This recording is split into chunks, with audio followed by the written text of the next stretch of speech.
Hello, ഇന്നൊരു simple chicken കറിയാണ് കേട്ടോ. ഒരുപാട് എണ്ണ ഉപയോഗിക്കാതെ, ചിക്കൻ വറക്കാതെ, നല്ല തിക്ക് ഗ്രേവിയിൽ നമുക്ക് ചിക്കൻ കറി ഉണ്ടാക്കിയെടുക്കാം.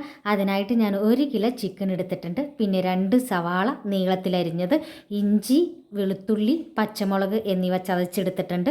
ഒരു തക്കാളി മിക്സിയുടെ ജാറിലിട്ട് അരച്ചെടുത്തിട്ടുണ്ട്. ഇനി ഒരു ഉരുളി അടപ്പത്ത് വെച്ച് അതിലേക്ക് ആവശ്യത്തിന് വെളിച്ചെണ്ണ ഒഴിച്ച് ഇഞ്ചിയും വെളുത്തുള്ളി പച്ചമുളക് ചതച്ചത് ആദ്യം ചേർത്ത് കൊടുക്കാവുന്നതാണ്. അതൊന്ന് നന്നായി വഴറ്റി വന്നാൽ നമുക്ക് ഇതിലേക്ക് സവാള ചേർത്ത് കൊടുക്കാവുന്നതാണ്. ഈ സവാളയും പെട്ടെന്ന് വഴറ്റി കിട്ടാൻ വേണ്ടിയിട്ട് കുറച്ച് ഉപ്പ് ചേർത്ത് കൊടുക്കാവുന്നതാണ് കേട്ടോ.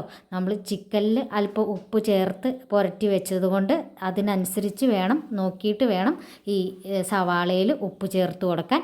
പിന്നെ നമുക്ക് അരച്ച് വെച്ചിരിക്കുന്ന ഈ തക്കാളിയും കൂടെ ചേർത്ത് കൊടുത്ത് ഒന്ന് ഇളക്കി കൊടുക്കുക. ഈ സവാള നന്നായി വഴറ്റിയതിന് ശേഷം മാത്രം ഈ തക്കാളി ചേർത്ത് കൊടുക്കുക. തക്കാളി നന്നായി ഒന്ന് കുറുകി വന്നാൽ ഇതിലേക്ക് മഞ്ഞൾപ്പൊടി ഒരു 1/2 ടീസ്പൂൺ ചേർത്ത് കൊടുക്കുന്നുണ്ട്. പിന്നെ മല്ലിപ്പൊടി 2 ടീസ്പൂണും മുളക് പൊടി 1 ടീസ്പൂണും ചേർത്ത് നന്നായി ഇളക്കി യോജിപ്പിച്ച് നന്നായി ഈ മസാലയൊക്കെ ഒന്ന് കുറുകി വരണം കേട്ടോ. ഇനി ഇതിലേക്ക് ഒരു ഫ്ലേവറിനായിട്ട് കുറച്ച് കുരുമുളക് പൊടിയോടും ചേർക്കുന്നുണ്ട്. കുരുമുളക് പൊടിയുടെ ഫ്ലേവർ ഇഷ്ടമുള്ളവർ മാത്രം ചേർത്താൽ മതി.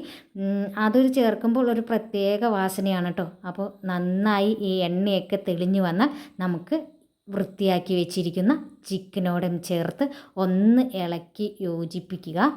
ഈ മസാലയൊക്കെ ഒന്ന് ചിക്കനിൽ പിടിച്ചു കഴിഞ്ഞാൽ നമുക്ക് ഇളം ചൂടുള്ള വെള്ളം ചേർക്കാൻ ശ്രദ്ധിക്കണം കേട്ടോ.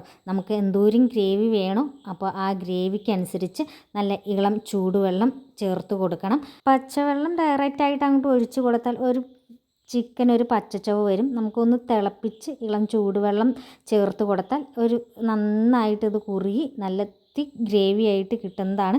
നമുക്ക് ചപ്പാത്തിക്കോ ചോറിനോ എന്തിൻ്റെ കൂടെയും നല്ലൊരു കോമ്പിനേഷനാണ് കേട്ടോ. നമുക്ക് പെട്ടെന്ന് ഉണ്ടാക്കിയെടുക്കാം. ഒരുപാട് വെളിച്ചെണ്ണയൊന്നും ഉപയോഗിക്കേണ്ടി വരുന്നില്ല. കുറച്ച് ചേരുവകൾ മതിയല്ലോ. അപ്പോൾ നമുക്ക് പെട്ടെന്ന് ഉണ്ടാക്കിയെടുക്കാൻ പറ്റുന്ന ഒരു ചിക്കൻ കറി റെസിപ്പിയാണ് ഇത്. അടച്ചു വെച്ച് ഏകദേശം ഒരു 20-25 മിനിറ്റ് നന്നായി ഒന്ന് വേവിച്ചെടുക്കുക. അതിനുശേഷം മൂടിയെ തുറന്ന് വെച്ച് ഇതൊന്ന് കുറുകി എണ്ണ തെളിഞ്ഞു കഴിഞ്ഞാൽ സ്റ്റൗ ഓഫ് ചെയ്ത് നമുക്കിത് എടുത്ത് മാറ്റി വയ്ക്കാവുന്നതാണ്. മാറ്റി വയ്ക്കാനല്ല കേട്ടോ, ഇനി നമുക്ക് രാവിലെ ബ്രേക്ക്ഫാസ്റ്റിന് ചപ്പാത്തിയും നല്ല തിക്ക് ഗ്രേവിയുള്ള ചിക്കൻ കറിയും ആയാൽ അടിപൊളിയല്ലേ. നല്ല ഹെൽത്തിയാണ്. അപ്പോൾ വേറെ ദോഷങ്ങളൊന്നും ശരീരത്തിന് ഉണ്ടാകുന്നില്ല. ഒരുപാട് എണ്ണ ഉപയോഗിക്കുന്നില്ല.